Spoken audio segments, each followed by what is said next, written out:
Hello everyone, my name is Zoltan Richter-Bisson and I'm a third year PhD student in Yolanda Hedberg's group, and today I'm going to be discussing my mobility commitment this upcoming summer. So before I dive into that, I'd like to talk a little bit about my research.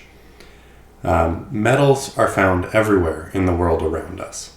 Prevalent methods of metal exposure include air and water pollution, workplace environments, and this can be everything from inhalation of welding fumes, skin or eye contact, or injury involving skin penetration. We can also be exposed to metals through our diet, and one that's not often considered are biomedical devices. So although biomedical implants are made of corrosion-resistant materials like stainless steel, the cobalt-chromium alloy, or titanium alloys, over the course of these materials' lifespans, they do undergo a significant amount of degradation and physical wear, leading to the release of metal ions and wear particles into the human body. Metals and metalloids are known to be toxic to humans and have been implicated in neurodegenerative diseases, allergic reactions, and cancer. It turns out one of the primary targets of metals in the human body is proteins, which is what I study. So metal protein aggregates can deposit onto the surface of biomedical implants, leading to a bioaccumulation of metal, trapping wear particles and increasing the mechanical wear, effectively reducing the material lifespan. So my research revolves around trying to quantify the impact of metal ions and metal nanoparticles on protein stability and aggregation. So far, I've been focusing on cobalt and chromium from stainless steel and the cobalt-chromium alloy. With that out of the way, let's discuss my mobility. So I'm going to be traveling to Colorado State University, which is located in Fort Collins, Colorado, home of the Rams. This is their mascot, Cam the Ram. The origins of this mascot date back to 1946, and Cam has been represented by 26 different Rambouillet sheep since that time. His most notable appearance is at home football games where he runs across the end zone after there's a touchdown. And although this is not at all relevant, but I thought it was quite interesting, Cam has 19 handlers. 19! I don't even get one. Anyway, so while I'm at Colorado State University, I'll be working in Debbie Kranz's research group. The Kranz group specializes in vanadium chemistry, specifically vanadium in the varied environments of biological systems. Now this is important because vanadium is actually a common component of biomedical implants. Titanium aluminum vanadium, or Ti64, is a titanium implant alloy that contains 4% vanadium, and it's used in over 50% of all titanium biomaterials. It's widely used in applications such as neurosurgery, spinal fusion cages, pacemakers, arthroplasty implants, and more. So the Kranz group has developed a special toolbox to work with vanadium. They use tools such as 1D or non-routine 2D vanadium-51 NMR and EPR spectroscopy, which is electron paramagnetic resonance spectroscopy. I'm hoping to develop a familiarity with these tools and techniques, which are not available at Western. So if we combine these techniques with instrumentation available to me at Western, such as circular dichroism, dynamic light scattering, zeta potential, or inductively coupled plasma mass spectrometry, I aim to effectively apply these new tools to my research on protein aggregation. This research is additionally quite important because protein aggregates, as I mentioned before, tend to accumulate in the body, and vanadium is actually quite toxic. So vanadium has several stable forms depending on the pH and potential. Here's a little Pourbet diagram. But unlike most metals, in physiological conditions, vanadium exists as an anion. Specifically, this vanadate, or the dimer, which kind of resembles dichromate. But this vanadate bears a resemblance to the phosphate anion. Phosphates, in the form of ATP, are used as energy currencies in our cells, but vanadium tricks the body, and vanadate inhibits ATPases, such as the sodium-potassium pump, which can interfere with proper cellular or neurological function in humans, meaning a bioaccumulation of this metal is really bad news. So in addition to all that, Colorado has another active researcher interested in protein aggregation, Dr. John Carpenter, who organizes the biannual Colorado Protein Stability Conference, which is next being held in summer 2024, which is when I'll be in Colorado. So Dr. Carpenter works with many partners in the pharmaceutical industry who are interested in corrosion, or rather in how corrosion and wear from stainless steel pumps affect the quality and risk for aggregation of their protein-based drugs, which is something that I'm personally very interested in. So in all, I believe that this mobility will be incredibly valuable, and I'm really looking forward to it this upcoming summer. Thank you. Hello, everyone. I want to begin by thanking the Create Correct program for sponsoring this mobility opportunity. This presentation will focus on issues relating to corrosion, equity, diversity, environment, and society in Colorado, United States, where I'm traveling next summer to carry out research in Debbie Kranz's group at Colorado State University.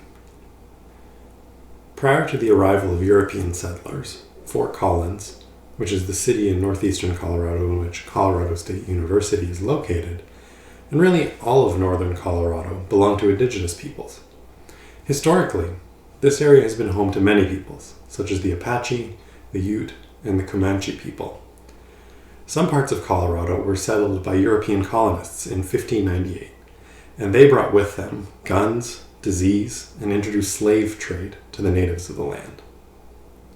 North American governments have a contentious history with indigenous peoples, from residential schools to land assimilation and segregation.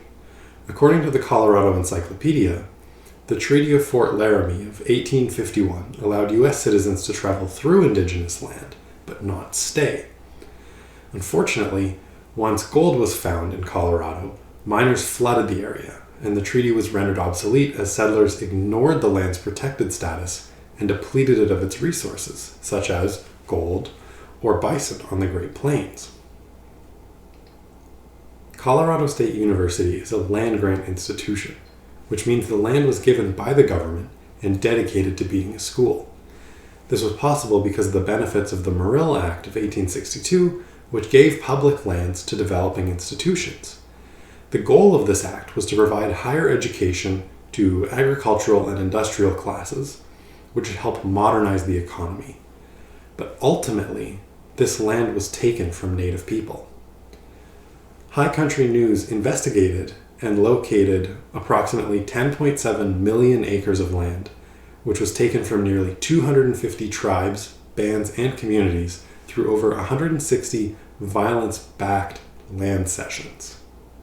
A recent land grant at Colorado State University was for the Hughes Stadium, which was given to the university in 1957, not that long ago, and was demolished in 2018. Rather than give the land back to the Native community, the Board of Governors decided to sell it for $12.5 million.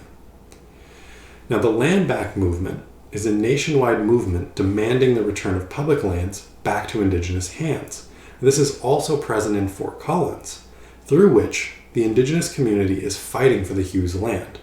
However, as far as I know, that situation has not been resolved.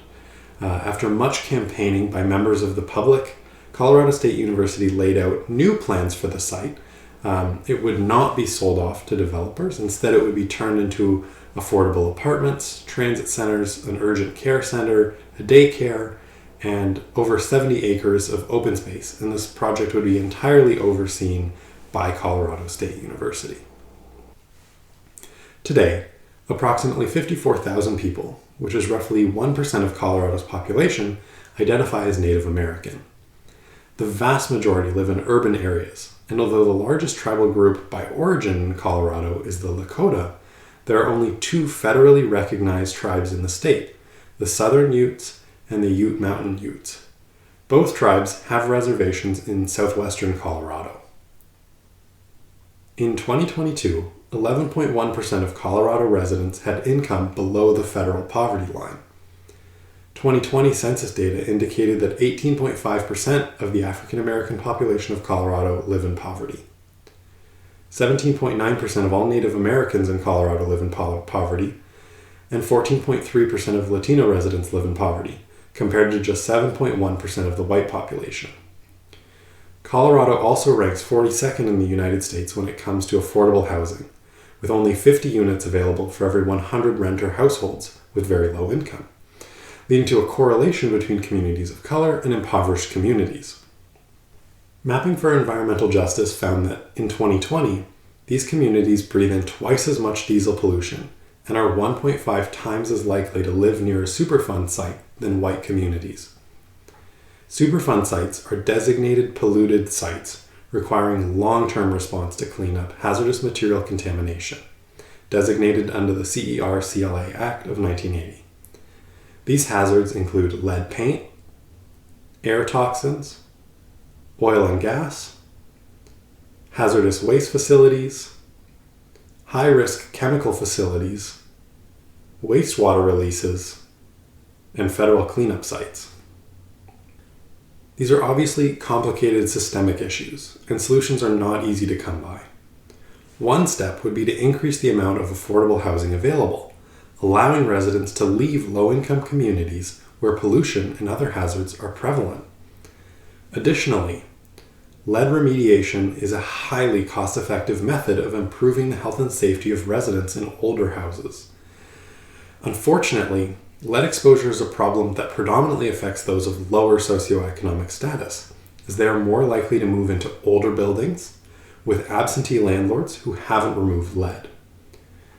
The average cost of removing lead from all houses in the United States was estimated to be $16.6 billion per year, every year, for a decade.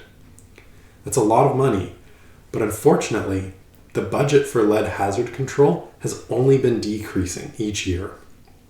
And the worst part is that lead abatement is actually cost effective. It's been suggested that due to the fall in crime and increase in worker productivity, each dollar spent on lead hazard control results in a return of between $17 and $221.